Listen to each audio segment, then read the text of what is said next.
But before I go too deep, for some of you that may not be familiar with what I'm talking about, let me just give you a little bit of context first. Now, first, who's saying this? Where did this even come from? All right. Maybe you've heard it's getting around, but you don't know. All right. So the World Economic Forum was started about 50 years ago. And basically, it's a place where the global elite all come together once a year. They've been meeting in Davos, Switzerland, and they come together to figure out how they're going to rule the world, I guess, right? They come together to discuss business things and stuff like that. But over the last 50 years, it's grown to a point where all the world leaders go there. Now, it's really where they're talking about an agenda for entire global control.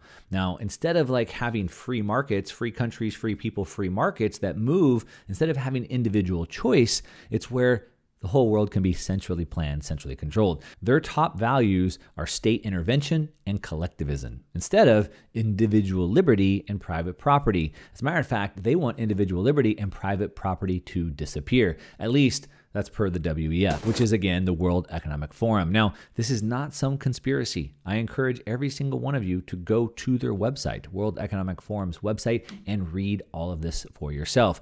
So what is it that they're saying? All right, well, they really kick things off with an article and a video back in 2016. Since then, there's been several more articles, several more posts since. And they basically have painted a picture of the world that they want for us, right? And specifically, there's 8 predictions for the world by 2030, which is in 10 years from now. 8 predictions that they expect to have done in the next 10 years. So I'm going to give you a high level of what those are real fast. So 1, people will own nothing. That's right. You'll own nothing. You'll be happy. And what that means is that goods are either free or they must be borrowed from the state. 2, they say the United States will no longer be the leading superpower, but instead a handful of countries will dominate. Okay. 3, organs won't be transplanted anymore. They'll be printed. 4, meat consumption will be basically gone. 5, a massive displacement of people will take place. Billions and billions of refugees.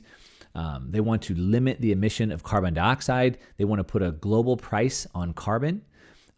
7, they want people to prepare to go to Mars, to start a journey to find alien life. And then finally, 8, they say that Western values need to be abolished. All right. So that's all according to the World Economic Forum's scenario. This is what they've been putting out in their videos, putting out in their articles they've been putting out. And they basically want to make sure the world is a way different place than it is right now. Now, the vision for the world of 2030 is more than just a forecast. All right, it's actually a plan. It's a plan that's actually even currently underway, and it's accelerating faster and faster since the pandemic and the lockdowns have happened. Now, according to the projections of the WEF's Global Future Council, they say that private property and privacy will be abolished during the next decade. Okay.